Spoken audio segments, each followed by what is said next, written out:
911 location of your emergency. Hi, something is happening. Something happened in our house. We don't know what.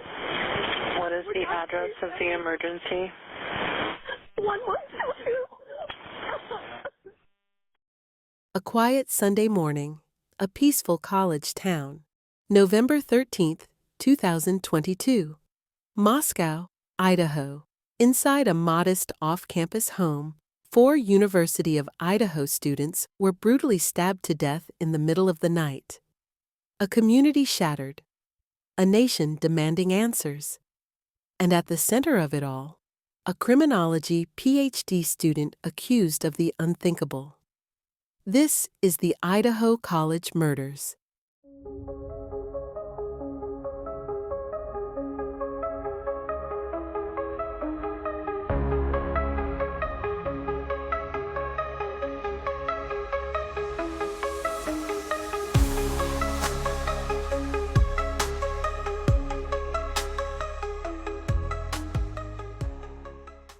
Moscow, Idaho.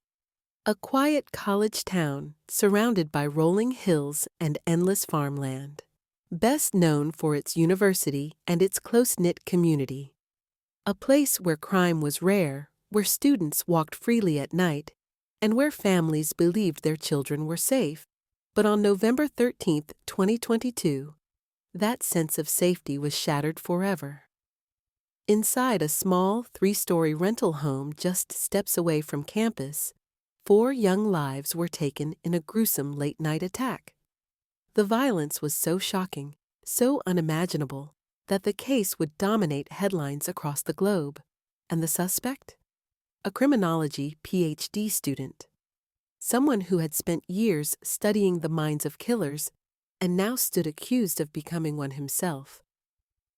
This is the story of the Idaho College Murders. 4 young lives, 4 dreams, 4 futures stolen in one tragic night. Madison Maddie Mogan 21.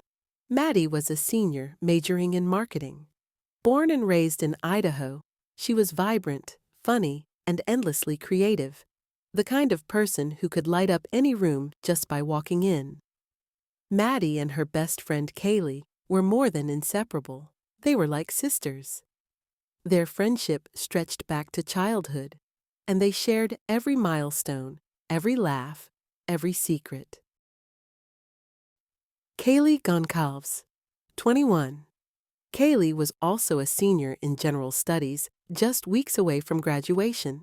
She had big plans, a move to Texas, a brand new job, and a fresh start. Bright, fearless, and fiercely loyal, Kaylee was known as a protector, someone who always stood up for the people she loved. She had recently adopted a dog named Murphy, a little piece of joy that symbolized her love for life and companionship. Friends remembered Kaylee for her boundless ambition, her protective heart, and the way she lived every moment to the fullest.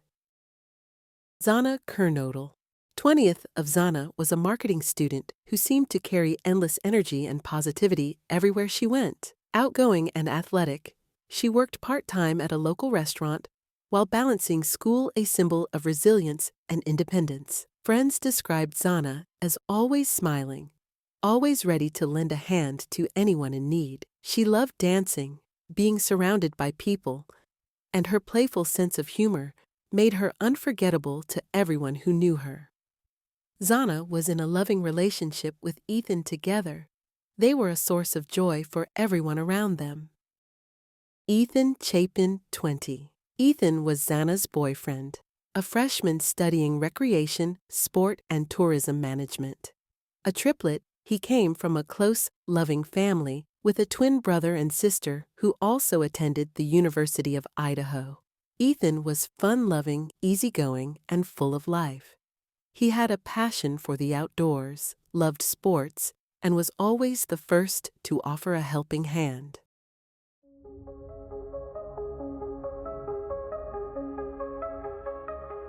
On the night of November 12, 2022, the 4 University of Idaho students spent what seemed like an ordinary Saturday evening. Kaylee Goncalves and Maddie headed downtown to the Corner Club, a popular local bar. Later, surveillance footage captured them smiling and laughing at a nearby food truck, images that would soon become haunting reminders of their final hours. Meanwhile, Zana Kernodle and her boyfriend Ethan Chapin attended a fraternity party just a short walk away. By about 1:45 a.m., both couples had returned to the off-campus rental house at 1122 King Road, a 3-story home shared by 5 students. Inside, life was typical for college students: late nights, laughter. 4 of them would never wake again. Between 2:26 and 2:52 a.m., Kaylee made multiple calls to her ex-boyfriend. In another room, Zana had just received a late-night food delivery around 4 a.m. That timestamp, captured in digital records, would later help investigators piece together the victim's final moments. But inside that house, the ordinary was about to turn into horror. Between 4 a.m. and 4:30 a.m., an intruder slipped inside, likely through the sliding glass kitchen door. Armed with a large fixed-blade knife, the attacker moved silently from room to room. Investigators believe the killer struck fast and with shocking violence, attacking his victims as they slept or struggled to comprehend what was happening. Experts estimate the attack lasted only a few minutes. In such a small house, with darkness and surprise on his side, the killer's movements were swift. Even seasoned investigators described the crime scene as one of the most disturbing they had ever witnessed. Based on the home's layout, many experts believe the murders began upstairs, where Kaylee and Maddie were found, before moving down to the second floor, where Zana and Ethan were attacked. Reports later revealed Zana had defensive wounds, suggesting she was awake and fought back. Investigators also noted that Kaylee appeared to have suffered significantly more wounds than the others, fueling speculation she may have been a specific target. Downstairs, 2 roommates, Dylan Mortensen and Bethany Funk, survived. One of them later told investigators she had been awakened by strange sounds during the night: a dog barking, muffled crying, footsteps in the hallway. At one point, she thought she heard a soft voice say, "It's okay, I'm going to help you." Alarmed, Dylan opened her bedroom door and froze. Standing just feet away was a man dressed in black, wearing a mask. Without a word, he walked past her and exited through the sliding glass door. Paralyzed by fear, Dylan locked her door and stayed silent. Shaken, she called her housemates, but no one answered except Bethany, who said she hadn't heard anything unusual. Unsure if what she saw was even real, Dylan did not call 911. The next morning, when none of their friends came downstairs or responded to messages, Dylan and Bethany grew worried. They reached out to nearby friends for help. 3 friends arrived shortly after.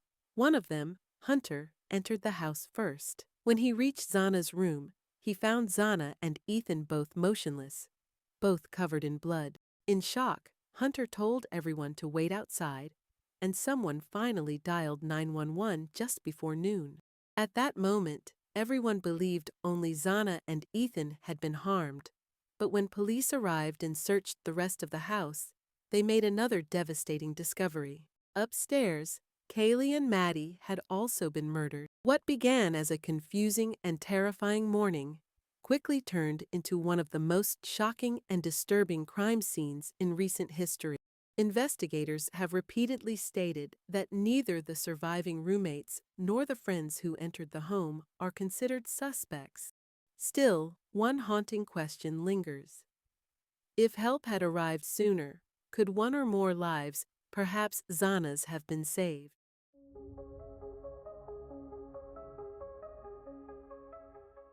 News of the murders spread quickly. Moscow, a town of just 25,000 people, suddenly became the center of national attention. Parents rushed to pull their children from campus. For weeks, investigators released little information, fueling both speculation and fear. Was this a targeted attack, or was a random killer on the loose? Detectives combed through thousands of tips and hours of surveillance footage. A white Hyundai Elantra seen circling the neighborhood multiple times in the early morning hours. Forensic experts were analyzing DNA collected from the crime scene. On a leather knife sheath left on one of the victim's beds, investigators discovered a single male DNA profile. The DNA and the car would soon point to the same man. On December 30th, 2022, 7 weeks after the murders, police arrested Bryan Christopher Kohberger at his parents' home in Pennsylvania. He was a 28-year-old PhD student in criminology at Washington State University, just 10 miles from the crime scene. In a chilling twist, just weeks after the murders, Bryan Kohberger was pulled over twice in one day while driving back to Pennsylvania with his father. Body cam footage shows him calm and polite, while police, unaware he was a suspect, let him go with only a warning. When investigators searched his parents' home, they seized several items that drew immediate attention: black clothing, a black mask, and latex gloves. Neighbors had already noticed his peculiar behavior wearing gloves, even when taking out the trash. Kohberger's arrest stunned the nation. He studied under professors who specialized in criminal psychology and had a reputation for being both intelligent and unsettling. Former classmates described him as socially awkward, controlling, and often arrogant.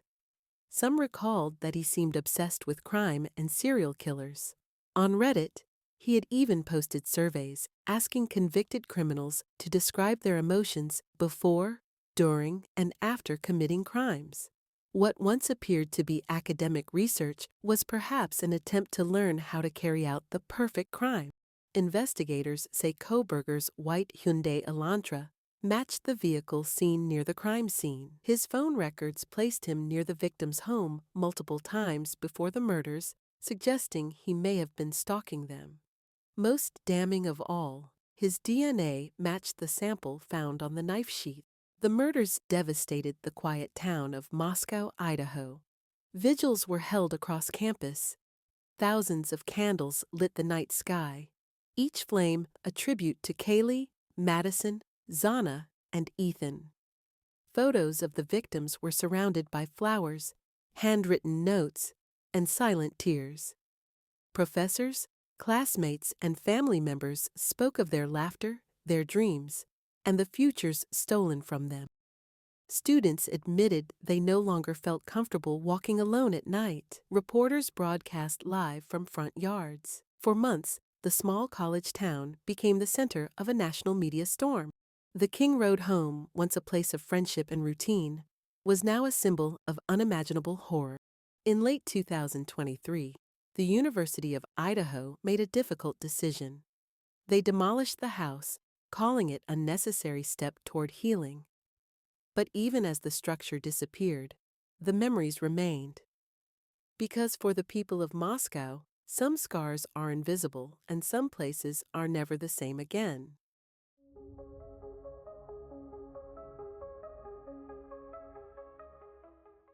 Bryan Kohberger was charged with 4 counts of first-degree murder and 1 count of burglary. For 2 years, he maintained his innocence, pleading not guilty. His defense team argued that the DNA evidence could have been transferred, and the case was built on circumstantial connections.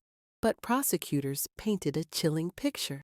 They alleged Kohberger meticulously planned the murders, studied his victims, and used his background in criminology to try and outsmart investigators. The state announced its intent to pursue the death penalty, citing the heinous nature of the crime. Then, in July 2025, the case took an unexpected turn. On July 2nd, Kohberger entered a guilty plea to all charges. In exchange, prosecutors removed the death penalty from consideration. On July 23rd, he was formally sentenced. 4 consecutive life sentences without the possibility of parole, plus 10 additional years for burglary and over $270,000 in fines and restitution. The judge called it an act of brutality that defies reason. In court, the victims' families expressed both heartbreak and frustration. For many, The guilty plea brought finality, but not justice, because the one question they desperately wanted answered, why, remains unresolved. Although the legal chapter closed, the mystery remained. Prosecutors never established why these 4 young lives were targeted. Some reports suggest Kohberger may have crossed paths with the victims on campus or at local events. Others believe he fixated on them after observing their lives online. For the families, closure came in the form of conviction, but not in the form of answers. Even after sentencing, the headlines didn't stop. Reports from prison revealed Kohberger had been harassed and threatened by other inmates. Meanwhile, the families of Kaylee, Madison, Zana, and Ethan continue to grieve and to remember. They honor their loved ones' lives, even as the system moves on. Their stories remain, long after the courtroom has gone silent.